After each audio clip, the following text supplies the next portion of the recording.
What's up guys, it's Average Owl making average content for the average viewer, and today I wanted to make a video trying to teach you guys my top 4 beginners tips for how to win more gunfights in Escape from Tarkov. Now I should probably preface this by saying that when it comes to Escape from Tarkov, I absolutely suck harder than a single mum who can't afford baby formula, and these tips are aimed more towards people who, like me, are new to Tarkov, and as a result they're more of an overview of the gunplay mechanics that aren't immediately obvious when you start playing the game. So basically I just wanted to hop into an offline raid and talk about some of these mechanics and how understanding them and using them to your advantage can really have a super positive impact on your gameplay. So let's get into it. Okay, so I've hopped into an offline match on customs because, well, first of all, I thought that it might make us all feel a little bit more safe and at home, because who doesn't like customs, am I right? Now, the first thing that I want to talk about, my first tip, is that when it comes to movement, less is always more. Now, for people like myself who have come over from Call of Duty and games like that, the temptation is to run around and sort of do a little bit of jumping, aiming, strafing from side to side. Now, in most first-person shooters, this is always recommended, and that is because when you're moving side to side and strafing from left to right, you're a much harder target to hit. However, in Escape from Tarkov, when it comes to shooting whilst you are strafing, then it almost always loses you the gunfight. This is because when you're moving from side to side, your aim is not always accurate. You can see it here on the MP5. As I move from left to right, the little crosshair on the iron sights is not central when it comes to the rear sight. What this means is, if I want to hit, say, this sign here, I'm going to aim for the B. Now, bear in mind, my aim is not exactly great, because I'm absolutely dog shit at mouse and keyboard, but you'll see the point. When it comes to this, if I'm trying to track that B, it becomes extremely hard to do. And then when I shoot, even with a gun that's got virtually no recoil like the MP5, I'm completely off target. So when you amplify that and the target is further away, then hitting that headshot to get that one-shot kill is going to become extremely difficult.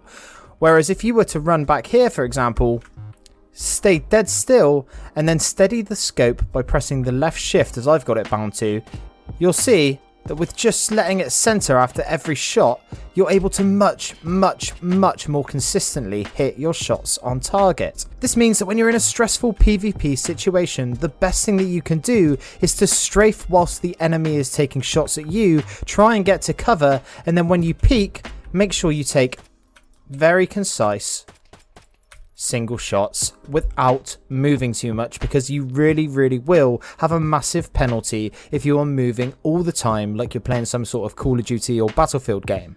Okay, so moving on. My second tip number 2, is that Hipfire is your friend in close quarters engagements. If, again, like myself, you have come from a Call of Duty background, then you will be used to Hipfire that is from games like Call of Duty. That means that when you fire the gun from the hip, you are no longer accurate, and there will be a certain amount of RNG to the bullet spread. This means that when you hold down the trigger in a game like COD, the bullets have bloom and they can go anywhere within a certain area on your screen. This means that from long distances, Hipfire is no longer viable. That being said though, in Tarkov it is very different to this. In Escape from Tarkov, as you're running around, as long as you're not sprinting, the gun is always shouldered. This means that wherever the barrel is pointing is where the bullet is going to shoot. I'll show you a good example here. I'll aim in and I'll hit the 4. Okay? Now that I've aimed out but I haven't moved my mouse, I'll be able to press the trigger and pretty much hit in the same place. You see, now in traditional first-person shooters, you would not be able to get this sort of accuracy. And if I go all the way back here, I aim in again and center my shot, the only thing that is going to change my aim is the natural sway of the weapon in my hand. That meaning, as my character breathes in and out, the gun is moving. But this means when you're in a close quarter situation, you can quite easily spam the trigger and hit consistently in about the same area that you want to hit. So in a situation like we're here, for example, and say we hear someone on these stairs, maybe on the middle there, instead of slowly sweeping ADS round the corner, sometimes your better option is to go in and shoot straight like that. Okay, so tip number 3 is going to be about your firing positions, and more to the point, how your firing positions and the stance that your character is in can actually affect the amount of recoil that your gun has. I'll show you an example now. I'll walk over to this wall over here and I'll full auto at the wall and you'll see the spread. Okay, so that is 100% without me controlling any of the recoil in the MP5, a gun that already has very little recoil. Now, if I go back to relatively the same position, I lie down and go prone. When you go up to this, you can see that the recoil pattern is so much better and the grouping is so much tighter. This means that it can really lead to some interesting situations.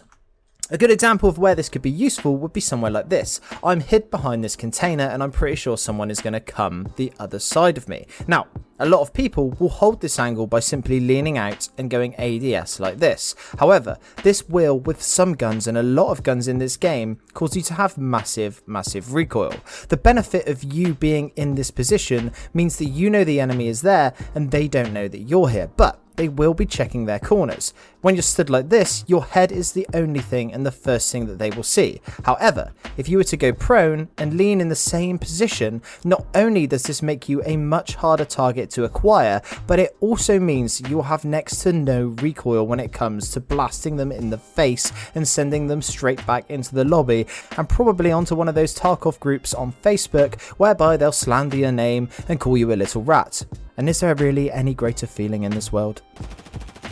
Now, the last tip that I want to talk to you about in this video is to get proficient with single shot rifles. Using single shot rifles effectively in Tarkov can be so good for getting better at PvP and winning more gunfights. The main difference is, when you have the luxury of a fully automatic gun, you are more than likely going to hold down that trigger and miss 85% of your shots if you are not proficient in controlling that recoil. However, if you are using something like this OP SKS, where the bullets are a much bigger caliber and therefore much more powerful, even early wipe, then these sorts of guns are going to be a lot more proficient at getting through that early game armor.